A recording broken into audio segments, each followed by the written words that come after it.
गांव में एक लड़की रहती थी जिसका नाम सब लोग गुलाब रखते थे।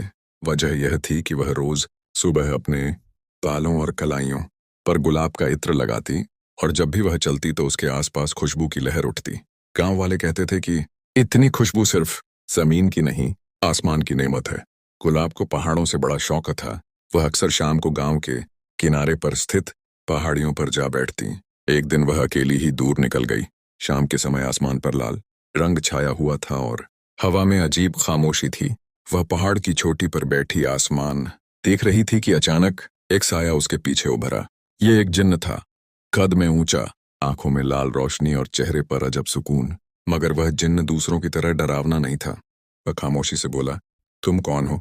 तुम्हारी खुशबू ने मुझे मेरी कैद से आजाद कर दिया है। गुलाब चौंक कर उठी, मगर जिन्न के लहजे में नरमी थी। वह डरने के बजाय मुस्कुरा दी, मैं तो बस एक लड़की हूँ।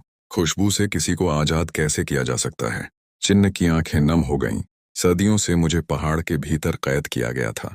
कहा गया था कि जब कोई ऐसा दिल आए जिसमें मासूमियत हो और जो गुलाब की खुशबू लेकर आए, तब मेरी कैद टूटेगी।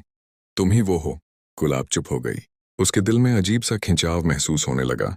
वह सोचने लगी कि यह जिन्न भले ही रहस्यमयी है, मगर उसके शब्दों में एक गहरा दर्द छिपा है। अगले कई दिन वह पहाड़ पर जाने लगी। जिन्न कभी साए में, कभी रोशनी में आकर उससे बातें करता।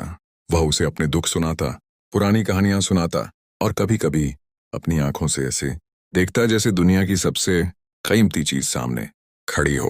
गुलाब भी बदलने लगी। उसे वे लम्हे पसंद आने लगे जब वे दोनों पहाड़ की चोटी पर बैठते और दूर तक फैले आसमान को देखते। एक दिन जिन्न ने धीरे से कहा, तुम्हारे करीब आकर मुझे लगता है कि मैं इंसान बन सकता हूँ। क्या तुम चाहोगी कि मैं हमेशा तुम्हारे साथ रहूं? गुलाब की आंखों में रोशनी झलकने लगी, मगर वह डरी भी। अगर गांव वालों ने देख लिया तो वे तो तुम्हें स्वीकार नहीं करेंगे। जिन्न मुस्कुराया, मैं उनके सामने नहीं आऊंगा, बस तुम्हारे लिए रहूंगा। तुम्हारी खुशबू ही मेरा जहान है। धीरे धीरे दोनों के बीच प्यार की एक खामोश डोर बुन गई। गुलाब को अब पहाड़ पर जाना सबसे प्यारा लगने लगा और जिन्न वह हर रात उसके चारों और अपनी परछाइयां लपेटकर उसे ऐसा महसूस कराता जैसे वह गुलाब की पंखुड़ियों पर चल रही हो। यह कहानी यहीं खत्म नहीं होती। कहते हैं आज भी जब पहाड़ पर शाम ढलती है तो गुलाब की खुशबू के साथ एक साया दिखाई देता है। गांव वाले समझते हैं कि वह सिर्फ हवा है, लेकिन असल में वह जिन्न और गुलाब की सरगोशियां हैं जो समय की कैद से आजाद होकर आज भी मोहब्बत की खुशबू बिखेर रही है। गुलाब और जिन्न की मुलाकातें अब रोज की बात हो चुकी थीं। पहाड़ की खामोशी में वे दोनों ऐसे जीते जैसे दुनिया सिर्फ उनकी हो। जिन्न कभी गुलाब का हाथ थाम कर कहता, तुम्हारे स्पर्श से मेरा दिल इंसानों की तरह धड़कता है। गुलाब शर्मा कर नजरें झुका लेती, मगर मन ही मन वह भी यही चाहती थी कि यह पल कभी खत्म न हो। एक दिन जिन्न ने गुलाब को पहाड़ की गहराइयों में ले जाया। वहां चमकते हुए पत्थर थे, रोशनी से दमकते झरने थे और एक झील जिसका पानी चांद की किरणों की तरह सफेद था। यह मेरी दुनिया है, जिन्न ने कहा। यहां समय रुकता नहीं, लेकिन लम्हे हमेशा के लिए याद बन जाते हैं। गुलाब ने झील में अपना अक्स देखा। वह चौंक गई, क्योंकि उस अक्स में जिन्न भी उसके साथ खड़ा था और उसकी आंखों में इंसानों जैसी नरमी झलक रही थी। वह बोली, क्या तुम सचमुच मेरे साथ रह सकते हो, इंसानों की तरह? जिन्न ने मुस्कुराकर कहा, तुम चाहो तो मैं सब कुछ छोड़ सकता हूँ, अपनी ताकतें भी, मगर याद रखना मेरा वजूद तुम्हारी खुशबू से जुड़ा है। अगर तुम मुझे छोड़ दोगी तो मैं फिर कैद हो जाऊंगा। लेकिन किस्मत को कुछ और मंजूर था। गांव के कुछ लोग गुलाब का रोज पहाड़ पर जाना देखने लगे। उनके दिल में शक पैदा हुआ कि वह किसी रहस्यमयी वजूद के साथ है।